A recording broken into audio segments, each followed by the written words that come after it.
I have a video that I want to show you guys. This is an old video by George Leonard. Great mind. I believe he's an author. There's not that many videos on YouTube of his. This is an amazing video, and we're going to watch it and we're going to talk a little bit about it. It's about energy. One thing I want to get into a lot is energy and how it has to do with everything you want and everything you are. So this is about awakening your body's energies, and it's about responding to a situation versus reacting to a situation. Hello and welcome again. I'm Jeffrey Mishlove, back with George Leonard in our further explorations of awakening the energies of the body. Welcome again, George. Thanks, it's good to be here again.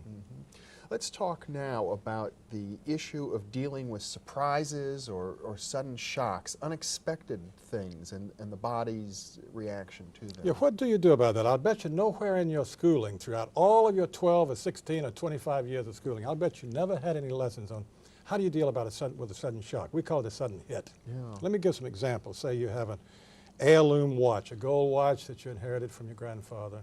You fully intend to give it to your grandson. And one day you're out on the end of a pier and you're looking at it and showing it to a friend and you drop it into the water, into the bottom of the sea. How do you handle it? How do you deal with it? Well, let's take another example. Say you're leaving the show, you have an important appointment somewhere, down the coast. Right. Get right on the coast road, way out where there are not any service stations. Bingo, you have a flat tire. How do you deal with that? Or we could get, Jeffrey, to some very serious matters. Say that, you know, you come home and your mate says, you know, I haven't been able to tell you this, but I have to tell you that for the last 6 months I've been having an affair with your best friend. How do you deal with it? And so, again, what we're doing, just to remind everyone, we are using the body as a metaphor, as a kind of a litmus paper. How do we deal with things? How can we find better ways of dealing with things? And so what I'd like to start out with tonight is to show how we would deal with a sudden shock. Hey guys, I want you to pay attention to this. This is super powerful stuff, and this is something that I feel is super important in today's society, especially with all the drama going on. Without instruction, without any guidance from our elders, how have we sort of evolved into dealing with these sudden shocks? And I don't think these are very good ways to do it. So how we were going to do this is, either you or I will be holding our arm out. In this case, you'll shut your eyes. And first I have to ask you, are you a very jumpy person? On a scale of, I'm going to grab your wrist like this.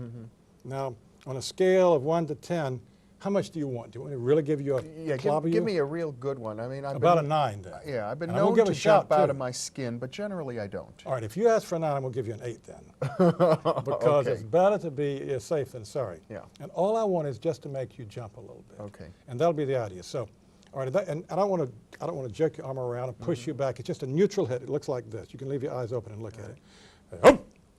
This would jump. And that you jumped a little bit even there with your eyes open. Yeah. So that should probably be enough. So I'm going to have you do that with me. I'll take my watch off. I'll have you do that with me 3 different ways. And I'll show you, these are not the ways that we're going to recommend. But I'm going to show you the ways that our culture, people in our culture, normally react to sudden shocks. And you can just see, do any of these possibly apply to you? Okay, and I want you to grab me and then hold on real tight with both hands. With both hands. Don't let go. One from each side. And since I've done this a lot, I have a fairly labile nervous system, but I've gotten accustomed to it. So since I've done it a number of times, you can give me a 9 or 10. All right. So I'll shut my eyes and don't tell me when you're going to do it. Just wait a moment. And then I'm going to react, and you, Jeffrey, continue to hang in there. All right. Okay? All right, I shut my eyes. I hold it out. Okay. I start fighting against it. I start fighting. What happened? What happened? When you fought, it was easy for me to hang on. You got stronger. Yeah. In other words, if you immediately, without thinking, and this is universal with all of our groups, if you start fighting back against a sudden shock, damn, this thing happened, I'm going to do something about it right now, and don't center, don't stop to do anything about it, the problem gets worse, just like it did there. Right there, what happened was he had the guy grab his arm and he said, you know, really go for it. When he reacted with, oh, why is this happening to me? You're grabbing my arm. He was able to hold on tighter because of his reaction to him. So when you push against that force working against you, that force can actually hold on tighter. So let's continue. All right, let me give you another one. This is kind of a funny one. You give me another 9 or 10. Okay.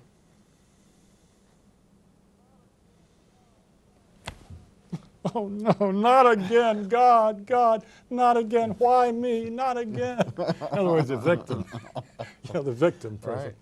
Okay, but what if the problem? In that example, when the guy grabbed his arm, he was like, oh, poor me. Oh, not again. I'm the victim. What if you're a sadist?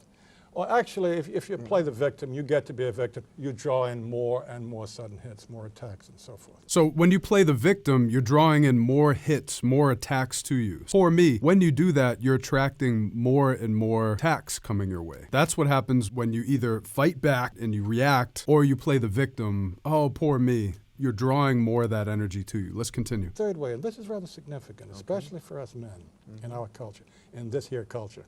Okay.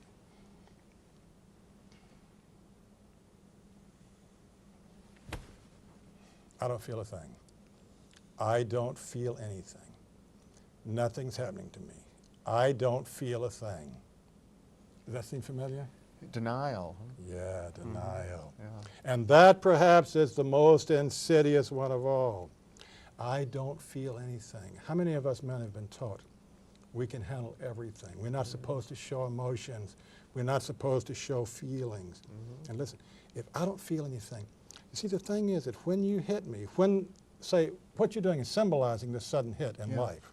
When you lose the watch or when There was a something bad split happens to second there when I was tempted just to let go of you when you said you didn't feel anything, like there was no impetus to Right. hang on, but it didn't last long. And Right.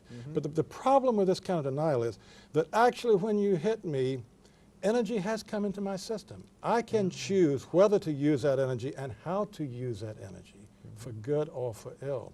In other words, when you hit me like that and I jumped, a little cocktail, a little hormonal cocktail was shot out into my blood by the adrenal glands. That's right. Now I can either choose to use that, and there's some research to show that this norepinephrine, when it goes into the coronary arteries, and if you just freeze it, it could do some damage there. In other words, you could use it for something good, to use it in an appropriate way, or you could say it's not there, but it really is there. You are denying not only your feelings, but the gift of energy, the possibility of taking the hit as a gift. And in that example, when the guy grabbed his arm, he held his arm up and said, okay, I don't feel a thing. I feel nothing. Meanwhile, there was a transfer of energy happening. The guy grabbed his arm and he denied that he felt anything. So he went into denial, which is something that a lot of times men, and probably many women too, are taught. You cut off your emotions, but meanwhile, really something happened inside you. Through that process of acting like nothing happened, you're denying yourself the gift of energy. Now I'm going to show you a way that we like to demonstrate to our workshop people, and with this way it's just possible that not only would I be able to handle the problem, but gain additional energy by which I could even handle additional problems, maybe even take charge of my life and deal with other things that are not even connected with this one hit. So what I'm going to do now, I'm going to center myself as we did in the first segment.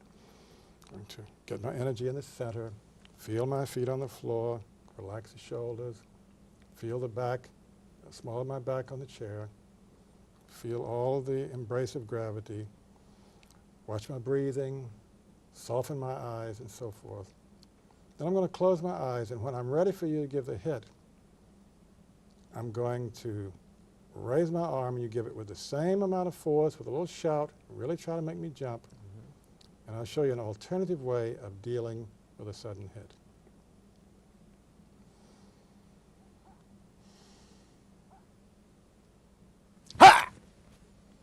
Okay, I open my eyes. Now I'll start describing exactly what I'm feeling. Okay, it was really quite a shock. The left side of my face seemed to tighten up. Continue to hang in there. All right. Left side of my face tightened up. I feel pressure in my left shoulder. I felt a little jump. My left shoulder raised. In other words, I'm describing all this. I'm not looking at you. I'm not pointing at where it is. I feel a little tension in the solar plexus. Now I'm letting that go. Now I'm going to continue to hang in there. I know it's hard to hang in there. Right. Now I begin breathing into my center. I take this energy, which is entering this arm, and I let it spread through my whole body. I let it infuse my whole being. I let it create an envelope of energy around me, an aura which begins to expand. It's very hard for you to hold on now, isn't it? Yeah. Oh, so I'm beginning to feel a kind of a wonderful tingle through my whole body. I have additional energy. I don't think you could very well hold It's on. more like a dance or something. Right. Yeah. So you see what I've done now. I acknowledged, first I experienced fully. Now that's important, to experience fully in bodily terms, not in theoretical terms, but where in the body the tension is, or where any special energy is in the body. Maybe there's more energy on this side than on this side. If so, I will first experience it, then I will acknowledge it by speaking it aloud to you. Not looking in your eyes and say, oh, Jeffrey, you see right here, you know, that's kind of giving away my power. Now look out this way, not towards you, with soft eyes, and I acknowledge by speaking it. So now we're going to do it with you. Okay. And anybody in the audience who'd like to do it, they can also do the same exercise. What happened in that last example is the guy, again, grabbed him. But before he grabbed him, the guy centered himself. Like he centered his energy, kept his feet on the ground. He relaxed his body, relaxed his face. He was already relaxed. So when the guy went to attack him, he felt all the feelings fully in his body. He didn't fight back by saying, oh, you're not going to get me. And he didn't play a victim like, oh, poor me. What he did was when he got the attack, he felt it in his body fully, and he described the emotions he felt. He just described it. He didn't try to make a story out of it. He just felt the feelings. I don't know if you heard it, but the guy had a hard time actually holding on. For me, that's a really powerful lesson in energy in life. That video right there is a major gem. Perfect way to describe exactly what I'm talking about. How to get out of victim mentality and into just being conscious. DECAP.